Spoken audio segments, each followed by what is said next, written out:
Hello, hello, Jeremiah here. Thrilled to welcome you to the Throw Zone, where I teach you all about the juggling arts.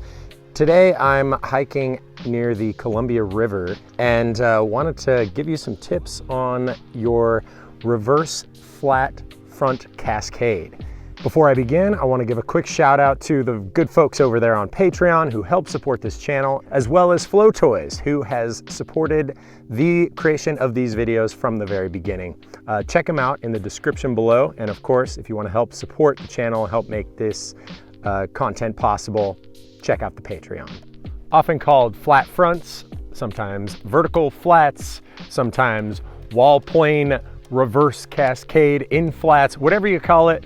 What we're learning today is a relative of the reverse cascade. We're just doing it in a vertical flat orientation. Now there are a few different variations of flat fronts. What we're working on is a cascading style, or an 8 type pattern, where if viewed from above, you'd see a figure 8 shape. There's also the 0 type, or the circular pattern, where one hand throws out in front and the other hand throws in between the out in front one and your body. If looked at from above, it would sort of have a 0 type shape. And then there's the parallel style, or a 111 type pattern, where each club has its own distinct path.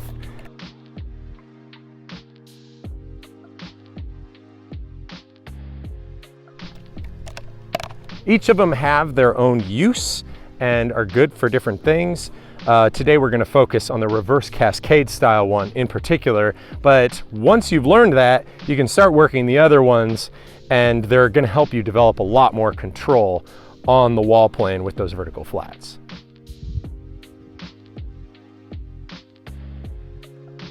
We're going to approach this trick from 2 different angles. There's the isolated approach, where we literally start with just 1 club, build up to 2, and build up to 3, just focusing on that target throw. And then there's the integrated approach, where you use the cascade as your foundation, and then you build up through a few different milestones, continually adding vertical flats from the cascade. This is a little more difficult, but it makes it way more integrated into your juggling and helps you a lot with the transitions. Ultimately, you'll want to bounce back and forth between the 2 as necessary.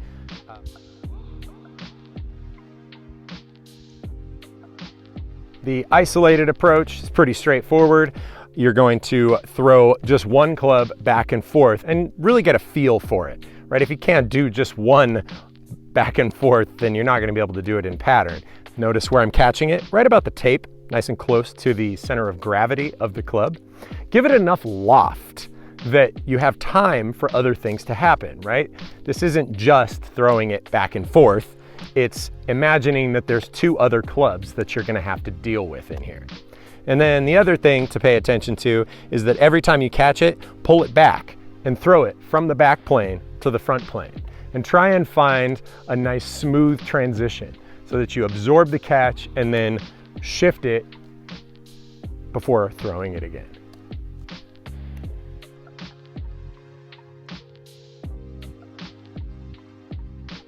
Now we're going to work with 2 clubs, starting with the right followed by the left. The catch always happens out in front of the next throw. Remember, catching in front, throwing from the back, because it's a reverse cascade style pattern. So start with just 1 side at first, right, left, and then work the other side, left, right, just like learning any new bass pattern, and eventually figure out how to snake them, right to left to right to left to right.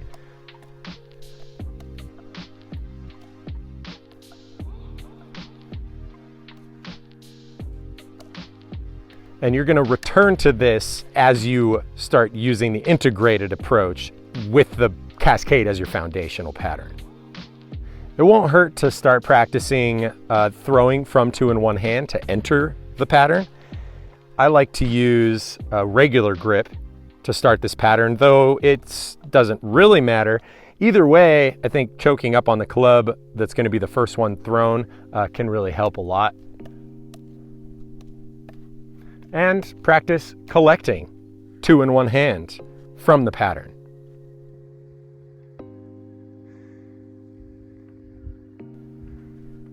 Now, part of what you're practicing when you're practicing 3 in the isolated approach is not just running the pattern, but it's also starting and ending the pattern. Once again, I prefer starting from regular grip, but it really doesn't matter which one you start from. It really depends on where you want to go or where you came from before or after entering the pattern. Set yourself milestones along the way. Start with just 1 club, 1 throw. And get used to throwing and collecting from this type of throw. Then add a second one. Always throwing from the back and catching out front. Then get 3 in. 1, 2, 3. 1, 2, 3. Build it up. 1, 2, 3, 4, 5. Going for longer and longer runs. I really want to stress the importance of pulling those shoulders back and making yourself the center of the pattern. From the side, you can see I've got my shoulders back, chest is even out a little bit. Don't do this. It's going to give you a lot more possibilities when you start playing around with some of the variations.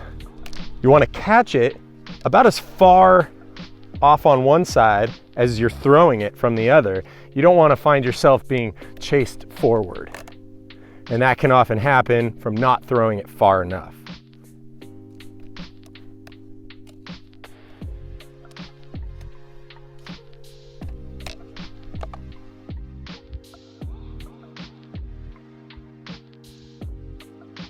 The isolated approach is a fine way to learn a pattern, but the problem is it doesn't necessarily help you learn the variations of the pattern and integrate it into the other types of tricks that you know.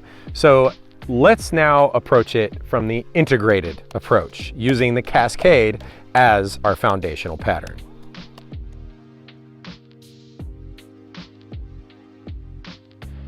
Your first milestone is going to be 1 out of 3, or tennis style, where 1 club bounces over the top, back and forth, while the other 2 clubs hold down the Cascade. This will be one of the hardest patterns to learn for you, because it's where you're integrating the new throw into the old foundational pattern, in this case, the Cascade. Before you even think about going back and forth, just try and get 1 throw in and get back to the Cascade. As soon as I catch it, I swoop it to the outside and I over-exaggerate how far back I'm gonna pull it. Keep your shoulders square, pull it back, throw it from the back plane to the front. Try and do this from each side. At first, even this will probably feel like a struggle. So let's break it down even further. With just 2 clubs, throw a Cascade throw and then make the next throw your flat front over the top. Do it from the other side. Cascade throw followed by the flat front.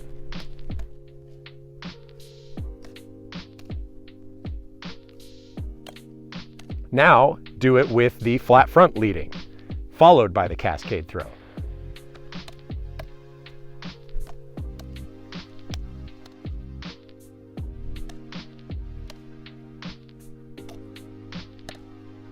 Now feel free to pick up that 3rd club, give it another go.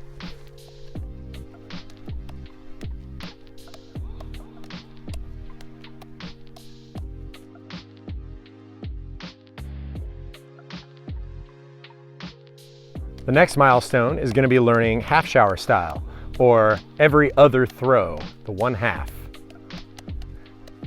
In this case, that Cascade throw and the wall plane throw are on very different planes. So every time you have to shift from a wheel plane for that regular Cascade to the wall plane for that reverse Cascade.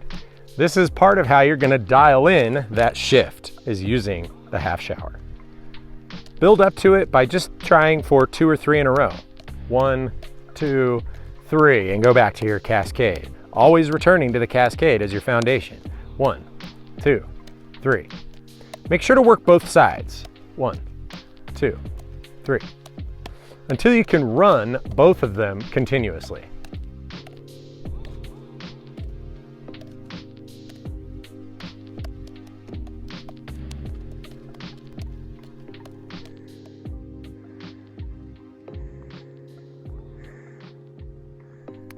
The third milestone is a little bit of a tricky one. It's 2 out of 3, where 2 out of the 3 clubs hold down the pattern while the third one maintains the foundation pattern, or the cascade. Notice yellow does not participate. Let's break this one down. At this point, it's quite likely that you'll need to return back to the isolated approach for a moment and refresh yourself on doing 2 clubs back to back and making sure that that snake is dialed in. Right, left, left, right, right, left, left, right. Here's how I like to approach the 2/3 pattern. Start by using your half shower, or your 1 out of 2, and then switching directly to the other side, so that you have a quick moment of 2 out of 3 right there. Right, right, right, right, left, left, left, left, right, right, right, right, left, left, left. Work that until you can get down to just doing a couple of throws from each side. Left, left, right, right, left, left, right, right, left, left, right, right. So that you're doing half shower from one side for as little time as possible before switching to doing half shower on the other. Right, right, left, left. Right, right, left, left, right, right, left, left, right, right, left, left. The path to 2/3 can feel tricky and a little unnecessary sometimes, but depending on the difficulty of the pattern that you're learning can actually be the thing that makes the difference in how fast you're going to learn the pattern. And the reason for that is because it starts to integrate the 2 sides. You might not need to nail down 2/3 100% in order to achieve the full pattern, but it can definitely be helpful to struggle with it a little bit.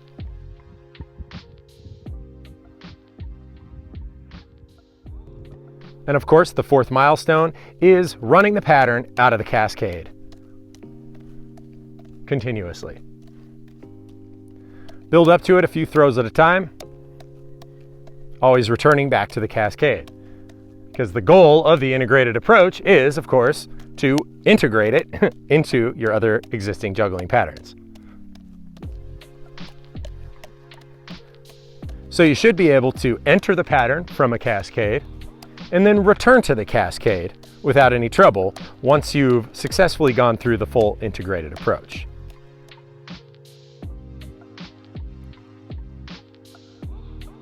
Consider how you enter and exit the pattern. I like to throw a wall plane multiplex, which I usually use a regular grip, and that is a great way to get into your flat fronts. And then as a collect, a nice one to do is to collect into regular grip and go straight into an inverted scissor catch where my palm is facing up. And then from there, that leads you into lots of nice tosses. So something of this nature. These flat fronts are also really great as a foundation for learning a lot of arm rolls, either the elbow or the forearm. Integrate nicely into traps.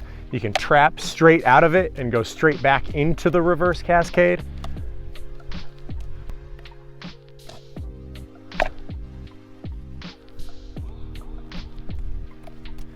And then there's so many other types of patterns to learn that are super related to reverse cascade flat fronts.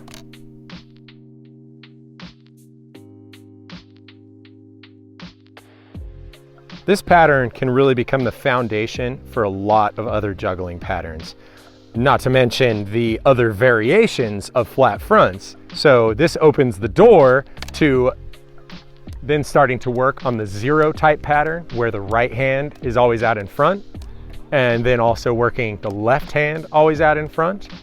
Once you've got both of those, you can start playing with the 111 type pattern, where each club has its own unique place in space. I'll show that one to you from the side. The green is out in front, yellow's in the middle, orange is closest to me. And I got to that by running 0 type pattern with right hand out in front, and then left hand out in front, and then alternating which hand is out in front. Right, left, right, left. Orange is always out in front now. And that creates those 3 distinct pathways. Really great to break this down and develop control in those flat fronts. That helps a lot with tricks like Kino's mess. Also will factor into learning something like a flat front Mills mess, which is distinctly different from a Kino's mess. There are numerous other variations of flat front 3-beat patterns that can be learned as well. All right, that does it for me. I hope this helps you with your flat fronts. It's a really crucial trick for so many of the modern styles of flow juggling, and really opens up a lot of doors. If you feel like supporting the channel, there's a few ways you can do that. Over on Patreon, it's a great way to interact with me directly, request videos, all that kind of stuff, and can be really helpful, just a couple bucks a month. And also liking, subscribing, sharing this video here on YouTube is a great way of just getting the word out there and let people know that they can come here to learn club stuff. All right, have a great one out there, and I'm gonna get back to the hike. See ya.